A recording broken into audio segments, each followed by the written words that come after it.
Israel ফিলিস্তিন পুরোদমে যুদ্ধ চলছে, আর এই যুদ্ধের সর্বশেষ আন্তর্জাতিক গুরুত্বপূর্ণ আপডেট সংবাদ জানিয়ে দিব। শুরুতেই শিরোনাম। সুখবর, হিজবুল্লাহর বিরুদ্ধে যুদ্ধে যেও না, ইসরায়েলকে সতর্কবার্তা যুক্তরাষ্ট্রের।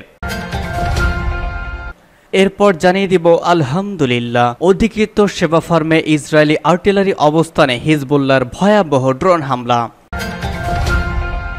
এরপর জানাবো অত্যন্ত গুরুত্বপূর্ণ সংবাদ, ইরান বিশ্বজুড়ে প্রতিরোধ মুক্তি আন্দোলনের নেতা, বলছে হিজবুল্লাহ। আরও রয়েছে 4 জিম্মিকে উদ্ধারের সময় 47 ফিলিস্তিনিকে হত্যা করেছে ইসরায়েল। এরপর জানিয়ে দেব হুতি নিয়ন্ত্রিত এলাকায় ড্রোন ক্ষেপণাস্ত্র ধ্বংস করল যুক্তরাষ্ট্র। এবং সর্বশেষ জানিয়ে দিব কেন এখনো মোদিকে অভিনন্দন জানায়নি পাকিস্তান, থাকবে এর বিস্তারিত। দর্শক শুনছিলেন সংবাদ শিরোনাম, এবার বিস্তারিত। হিজবুল্লাহর বিরুদ্ধে যুদ্ধে যেও না, ইসরায়েলকে বলল যুক্তরাষ্ট্র। লেবাননের সশস্ত্র গোষ্ঠী হিজবুল্লাহর বিরুদ্ধে যুদ্ধ করার বিষয়ে ইসরায়েলকে সতর্ক করেছে যুক্তরাষ্ট্র।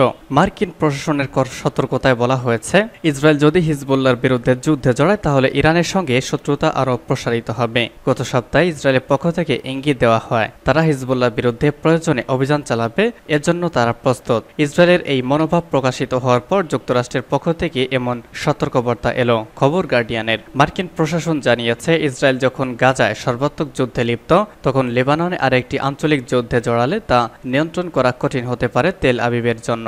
হিজবুল্লাহর হামলায় গত সপ্তাহে ইসরায়েলে বিস্তীর্ণ এলাকায় আগুন জ্বলতে দেখা যায়। রকেট হামলার আগুন থেকে ছড়িয়ে পড়ে দাবানল। এরপরেই দেশটির উগ্র ডানপন্থী নিরাপত্তা মন্ত্রী ইতামার বিন গাভির হিজবুল্লাহকে ধ্বংসের আহ্বান জানিয়েছেন। এর মাধ্যমে পরিষ্কার হয়েছে, লেবানন ইসরায়েল সংঘর্ষ শুরু হতে যাচ্ছে। ইসরায়েল এখন নর্দার্ন ফ্রন্টেও যুদ্ধ জড়াতে চায়। এ ঘটনায় এমন সময় ঘটছে যখন গাজায় হামাসের বিরুদ্ধে যুদ্ধে ইসরায়েলি বাহিনীর ব্যর্থতা প্রকাশ পেয়েছে।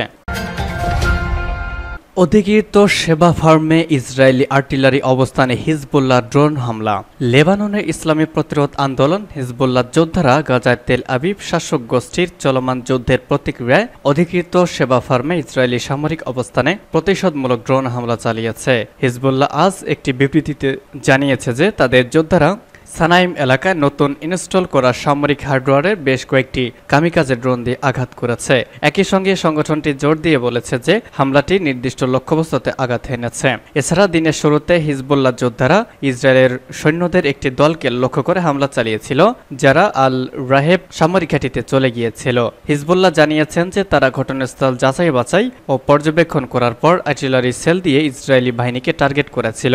এছাড়া গতকাল সন্ধ্যায় লেবাননের প্রতিরোধকামী এই সংগঠনটি আল তাইহাত ত্রিভুজ অঞ্চলে ইসরায়েলি সৈন্যদের একটি সমাবেশে বিপুল সংখ্যক রকেট দিয়ে হামলা চালায়। হিজবুল্লাহ যোদ্ধারা নেটুয়া ফরেস্টের একটি এলাকায় অবস্থানরত ইসরায়েলি সেনাদের ওপর ব্যাপক রকেট হামলা চালায় এবং বিরকাত রিশাফারিতে একটি ইসরায়েলি সামরিক যানকে লক্ষ্যবস্তু করে। হিজবুল্লাহ ইতিমধ্যেই লেবাননের বিরুদ্ধে 2000 এবং 2006 সালে ইসরায়েলের সঙ্গে দুটি যুদ্ধে জড়িয়েছে। প্রতিরোধকামী এই সংগঠনটি উভয় সংঘাতে তেল আবিবের অবৈধ সরকারকে পিছু হটতে বাধ্য করেছে। ইরান বিশ্বজুড়ে প্রতিরোধ মুক্তি আন্দোলনের নেতা, বলছে হিজবুল্লাহ।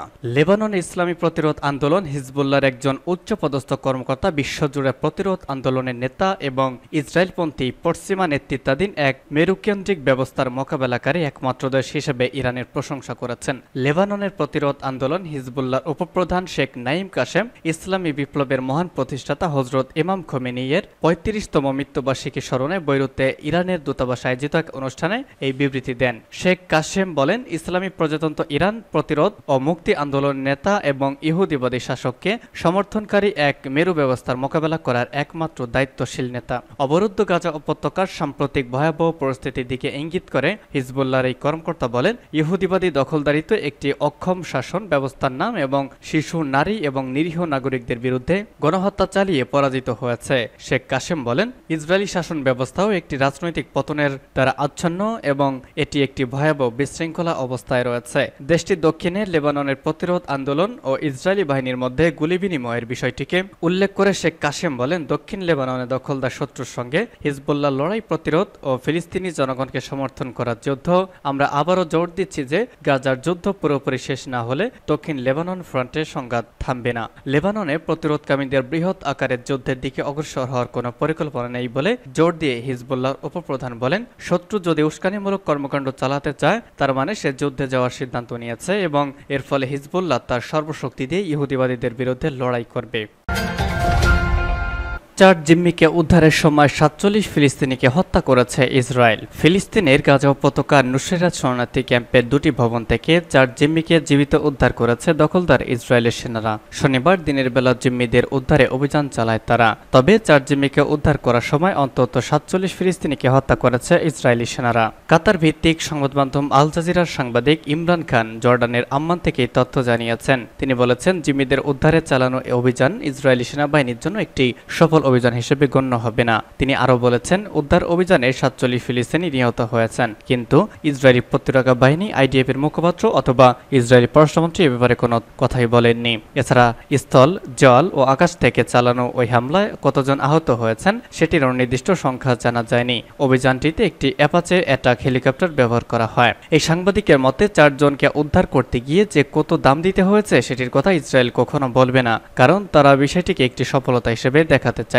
জিম্মিদের উদ্ধারে হামাসের সঙ্গে যুদ্ধবিরতি চুক্তি করতে প্রচণ্ড চাপে ছিলেন দখলদার ইসরায়েলি প্রধানমন্ত্রী বেনিয়ামিন নেতানিয়াহু। এরই মধ্যে 4 জিম্মিকে ফিরিয়ে আনতে সমর্থন হয়েছে তারা। এদিকে হামাসের জ্যেষ্ঠ নেতা সামি আবু জোহরি বার্তা সংস্থা রয়টার্সকে বলেছেন, 9 মাস যুদ্ধ করার পর 4 জিম্মিকে উদ্ধার করার বিষয়টি ইসরায়েলের জন্য একটি ব্যর্থতা, এটি কোনো অর্জন নয়। হুথি নিয়ন্ত্রিত এলাকায় ড্রোন ক্ষেপণাস্ত্র ধ্বংস করল যুক্তরাষ্ট্র। ইরান সমর্থিত হুথি বিদ্রোহী নিয়ন্ত্রিত ইয়েমেনের এলাকায় 4টি ড্রোন ও 2টি জাহাজ বিধ্বংসী ক্ষেপণাস্ত্র ধ্বংস করেছে মার্কিন বাহিনী। গতকাল মার্কিন সেনাবাহিনী তথ্য জানায়, খবর এএপি এর। হুথিরা 2023 সালের নভেম্বর থেকে লোহিত সাগর ও ইডেন উপসাগরে জাহাজগুলিকে হামলার লক্ষ্যবস্তু করে চলেছে। তারা জানায়, গাজায় ফিলিস্তিনিদের সঙ্গে সংহতি প্রকাশ করায় এসব হামলা চালিয়ে আসছে। এসব হামলা গুরুত্বপূর্ণ আন্তর্জাতিক শিপিং লেনের জন্য একটি যথেষ্ট নিরাপত্তা হুমকির সৃষ্টি করেছে এবং পাল্টা হিসেবে মার্কিন যুক্তরাষ্ট্র ও ব্রিটেন জানুয়ারি থেকে হুতিদের ক্ষমতা হ্রাস করার লক্ষ্যে তাদের শিপিংকে লক্ষ্যবস্তু করে হামলা চালিয়েছে।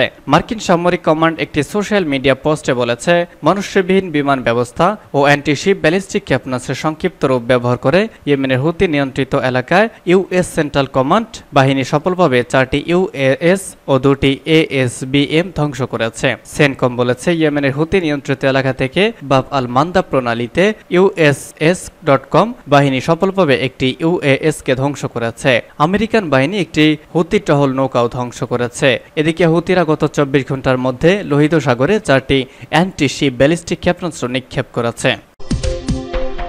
এবং সর্বশেষ জানিয়ে দিব, কেন এখনো মোদিকে অভিনন্দন জানায়নি পাকিস্তান। তৃতীয়বার ভারতের প্রধানমন্ত্রী হিসেবে আজ শপথ গ্রহণ করতে যাচ্ছেন নরেন্দ্র মোদি। নির্বাচনে বিজেপি জোটের জয়ের পর বহু রাষ্ট্রপ্রধান মোদিকে অভিনন্দন জানিয়েছেন। মোদি শপথ গ্রহণে যোগ দিচ্ছেন শেখ হাসিনা, মৈত্র সহ 7 জন রাষ্ট্রনেতা। কিন্তু প্রতিবেশী দেশ পাকিস্তান এখনো অভিনন্দন বার্তাটুকু পাঠায়নি নরেন্দ্র মোদিকে। পাকিস্তান কেন এখনো ভারতের নতুন সরকার বা নরেন্দ্র মোদিকে অভিনন্দন পাঠায়নি বা জানায়নি, এ নিয়ে এখন আলোচনা জন্ম দিয়েছে। নতুন মুখ খুলল ইসলামাবাদ। কেন এখনো মোদিকে অভিনন্দন জানায়নি সেই প্রসঙ্গের আবারও কাশ্মীর প্রসঙ্গ তুলে ধরল পাকিস্তান। ভারতীয় সংবাদ মাধ্যম সংবাদ প্রতিদিন এক প্রতিবেদনে জানিয়েছে, পাকিস্তানের পররাষ্ট্র মন্ত্রণালয়ের মুখপাত্র মুমতাজ জোহরা বালোচ শনিবার সংবাদ মাধ্যমের সঙ্গে কথা বলার সময় বলেন, আমরা ভারতের নির্বাচনী প্রক্রিয়া নিয়ে কোনো মন্তব্য করতে চাই না। একই সঙ্গে তিনি বলেন, যেহেতু এখনো নতুন সরকার শপথ গ্রহণ করেনি, তাই ভারতের প্রধানমন্ত্রীকে অভিনন্দনের বিষয়ে বিবেচনা করাটা নেহাতই অকালীন হয়ে যাবে।